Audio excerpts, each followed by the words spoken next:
And now he was having an awful time, and it was. You say an awful time, was he? Jokes aside, where were United at the time? How bad was it? I think United finished 7th that season. Was it 7? I thought they were. It was a struggle. Right. The drop had gone from 1st to 7th, though. Exactly. It's like, you're not used to seeing United there. That's what it is. I get that. But why?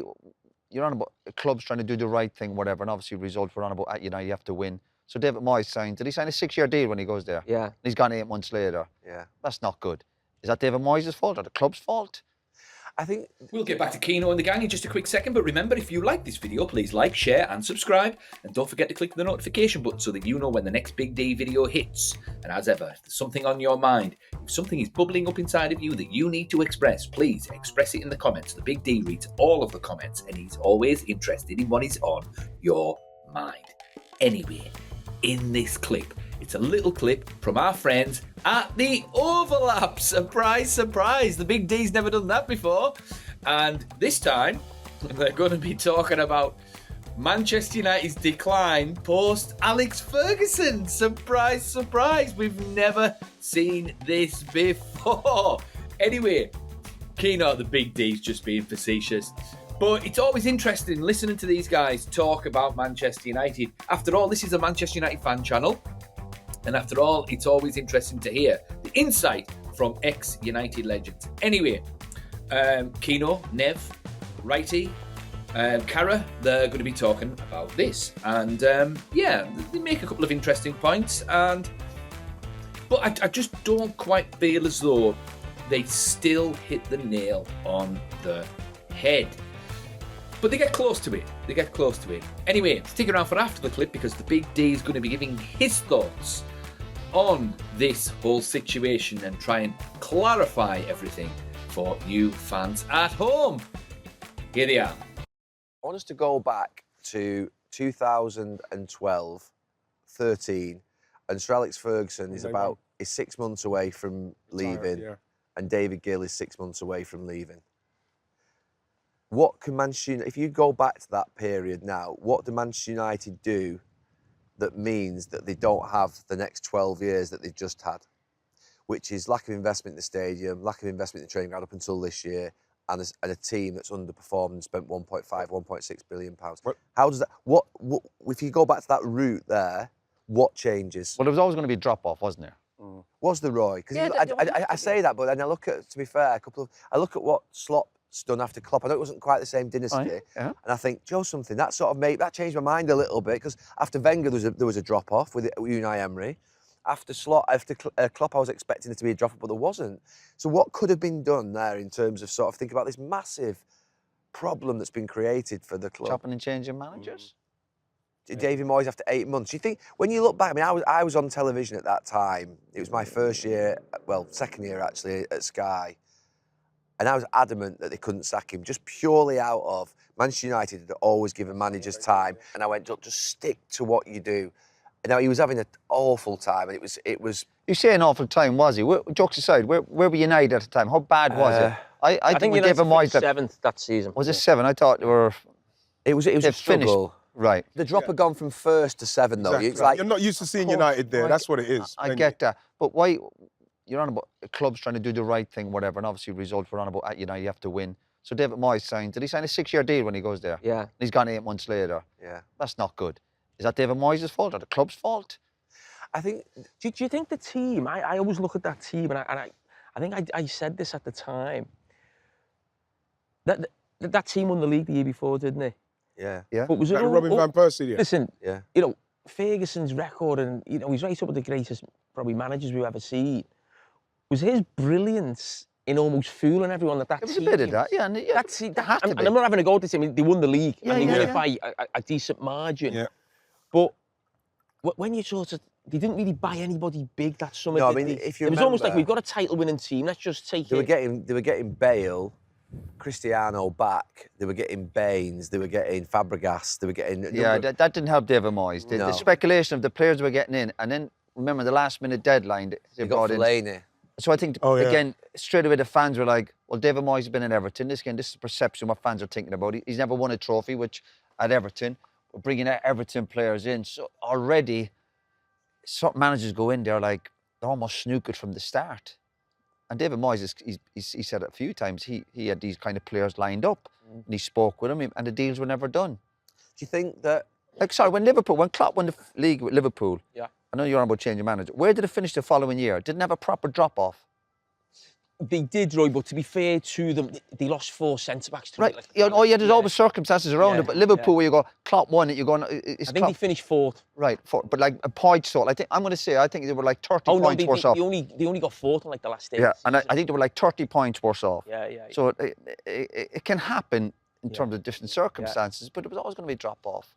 Gary, but you're talking about Wenger, what they need to be doing now, because you have to start somewhere, United, in what's going on now, because like it seems like it's you can't see the... No, we're at a point you can't see the end at the moment. You can't see the end. So when you look at him, like, what's it, Jason Wilcock, he's the technical director, now he's the sporting director. So Man United are just promoting. Why don't they go out and get a top director of football who is going to look? City wouldn't do that. Arsenal wouldn't do that. Well, United did do that, didn't they, with Dan Ashworth? But then what's happened to him? They have to go again. How many months was he there, Dan? 5 months. Wasn't long. They did wait a couple of years for him. Paid big compensation. Yeah. And he's out the door winning. Wait a year. Surely they've got to do something about that. They've got to do something about their director of football. You can't just... He's the technical director. How comes all of a sudden now he's good enough to be the director of football? You know how long... That's now. I mean, to be fair, we can go to now, but I was talking about back then, when you think about what's happened. Yeah, but we would never envisage this for Man United. So you're thinking, OK, it's not working out for Moyes, but they'll get a manager. It'll be fine soon. And then it just hasn't.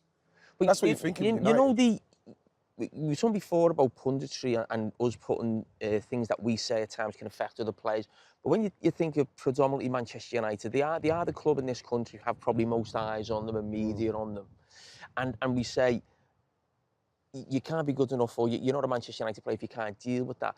But do you think it's tough for them to become they're not a Manchester United player straight away? They almost have to grow into being a Manchester United player. Do you think it's too much for them before they even become what you want them to be in some ways? Because it feels like so many players at United leave. I don't say they go and be amazing world-class players, but you think they do a lot better somewhere else than they do at United. I definitely think it feels like that happens at United. I definitely think there's something going on, in terms of the environment. It has to be the last few years. There's been too many good managers go in, too many good players go in, and it's just not happened. Listen, they've had some cup runs and they've been a cup team, but there must be something going on. I always again, my mindset always thinks of what the training ground is like. What's the culture like? Are they driving each other on? Are they training properly? Are they decent lads? Have they got enough quality to play for Man United? Are they brave enough to play at Old Trafford when things are going against them? Every time he gets into an arm wrestle, they seem to go under. What's the... Yeah, but Roy, what about the fact that Man United's old ethos is built on youth? Look what's happening to players who come through the academy at United at a minute. Yeah. That's something as well. You could go back to the Busby Bay all the way to class of '92 to now look at Maney, Rashford, McTominay, whoever you can go. What's happening with that with Man United? The one thing I'd say, right, when we're not daft, and I've said this before, when we played at United, we're not daft. We knew there's a business side to football, of course, but I always felt that United, rightly or wrongly, that was always about the football first, and then there was obviously a business side to it in terms of tickets and winning, shares or whatever. But that comes from the football. Mm-hmm. But I think it seems to be, it's more about the business side, and the football seems to be behind the business side. But that's how it feels.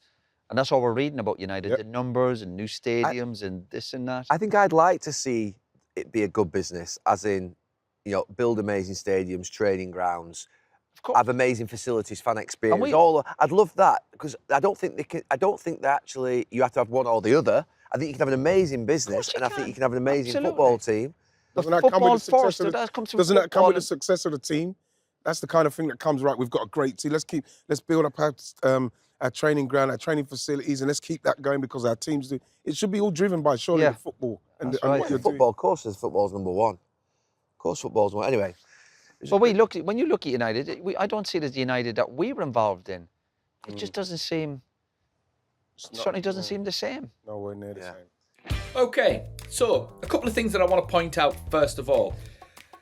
Gary Neville keeps on going on about a good stadium, good training facilities, good fan experience, blah blah blah blah blah blah blah blah blah, and that's all well and good. But he And he does talk about the business side of things there, but he seems to be putting the cart before the horse. And Tottenham put the cart before the horse. Even Tottenham have got the best training ground, the best stadium, all the best facilities, but they haven't got the best team. So they always put the cart before the horse. Now, Wrighty actually, for once, hits the nail on the head. Everything flows downstream from the football. If you've got a world-class team that's winning week in, week out, that's winning trophies year in, year out, that's winning leagues year in, year out, they are naturally going to attract all the TV revenue, all the ad sponsorship, all the ticket revenue. They're going to have a full house usually. They're going to get all the media attention. All the money is going to flow to the winning team. I mean, that's just basic economics.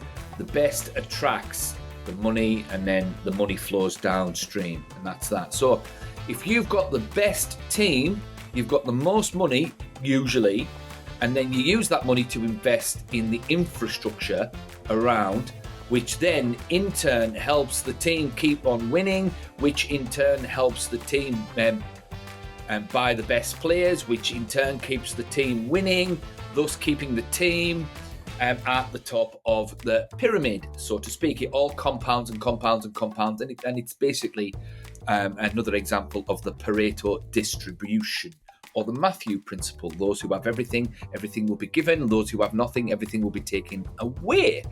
So they hit the nail on the head on that front. Going back to Gary's question at the beginning of it, in terms of going back to 2012, 2013, what do Manchester United do to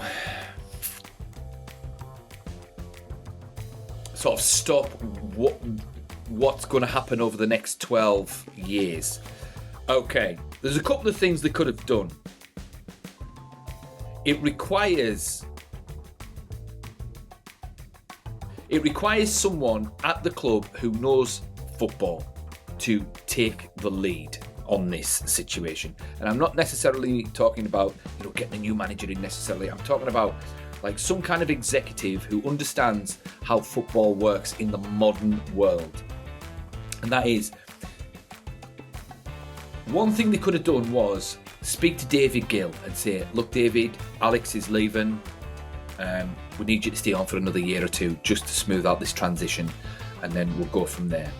Or they could have thrown money at Alex Ferguson and said, look, listen, we need you to stay on for another couple of years while we sort out David Gill's replacement, right? So those are two things that they could have done initially. But that requires one of the Glazers to step in and take a hands-on approach, right? Because you needed someone at the helm there who understands the landscape of what's actually going on at Manchester United during that time. Because the single biggest mistake that Manchester United made during that period was not replacing the football project that was leaving when Alex Ferguson left. That was it. And they replaced Alex Ferguson, who was, in effect, a director of football in all but name. Excuse the big D. And as soon as the director of football, which is in fact the footballing project, leaves a club, you need to replace it with another director of football. Now, they kind of thought they were doing that with David Moyes, but David Moyes was a head coach. He wasn't a director of football.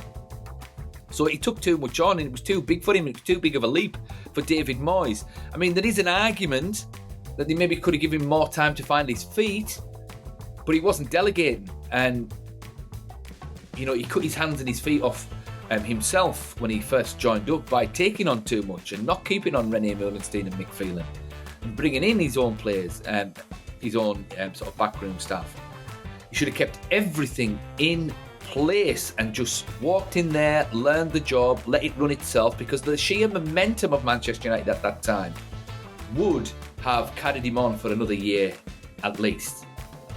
Such was the tightness of the ship that he was taking over, but he derailed the club's own momentum just by turning up.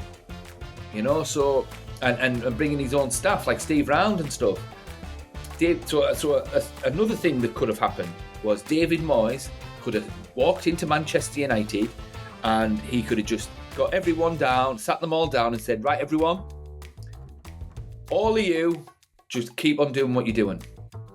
If you need any help with anything, my door's open, come and see me, and then, I'll do my best to help you. Now, that would have bought him a lot of time because Giggsy, Rio, Vidic, Wazza, all of those guys would have ran the dressing room, no problem. And in the meantime, René Meulensteen and Mick Phelan could have ran the first team, and David Moyes could have stood back and observed and learned, got to know the backroom staff, got to know the players, and just seen how things worked. And then over a period of 2-3 years, brought in his own style, his own players, his own backroom staff. Gradually, that's what he should have done. And then at the very least, even if that didn't work out, at the very least, it would have been a slower decline. Or at the very least, he'd have had more of an opportunity to succeed at Manchester United, but he didn't. He just jumped right in and tried to change too many things too quickly with lacklustre replacements. So there's a third thing that they could have done. They could have asked Fergie to stay on another year or two while they replaced David Gill. They could have asked David Gill to stay on another year or two while they found a replacement for Sir Alex. David Moyes could have sort of just turned up and not changed too much too soon. So there's a third thing. A fourth thing, which basically is the crux of it really. Manchester United weren't really modernised in terms of the backroom situation. Alex Ferguson was very much an old school manager, and an old school manager was a combination of a head coach and a director of football. Whereas football now, in all the big clubs, they're almost all mini, well, they're not even mini, they're all corporate organisations now. And like any corporate organisations, all of the different roles which are implemented to run said organisation are all delegated. So you've got a director of this, you've got a director of that, you've got a CEO, you've got a technical director over here, you've got a head of scouting over here. You've got all different departments because they are so big, particularly a club like Manchester United, which is still, even though we've been crap for a decade, the biggest club in the world. Maybe not the most successful over the past 10 years, but compared to whose standards? Man United standards for sure, but most other clubs have been very successful because we've won all kinds. But the point being is, Manchester United was still basically ran by a Caesar at the top of the organisation, and that was Alex Ferguson. They should have preempted Alex Ferguson's exit because he was getting on a little bit, started to slowly but surely bring in technical directors, directors of football, all of that kind of thing in a more modern sense. So that when Alex Ferguson left, all they needed to do was just slot in a head coach, and he would have plugged straight into the system, which had a director of football like an Edwin van der Sar, say, that understood Manchester United, understood its philosophy, and kept the medium to long-term project rolling along. But they didn't do that. So when Alex Ferguson left, David Gill left, the club just fell flat on its face, and they had an accountant in charge in Ed Woodward who just understood money. So he was buying in Galacticos just to stimulate the ad revenue and all of that, which worked. But in terms of the footballing success, it was a slow decline. So yeah, so in short, the number one thing Manchester United could have done, one of the Glazers, for instance, they should have brought someone in who was a football man to restructure the footballing project, bring in a proper director of football, like a Edwin van der Sar, for example, who would then rebuild the football project, bring in a proper head coach to continue Manchester United's trajectory in the Manchester United way, and it would have been a much smoother transition. But what do you guys think? Is the Big D talking nonsense? Do any of the guys hit the nail on the head? Thoughts in the comments, and the Big D will see you in the next one.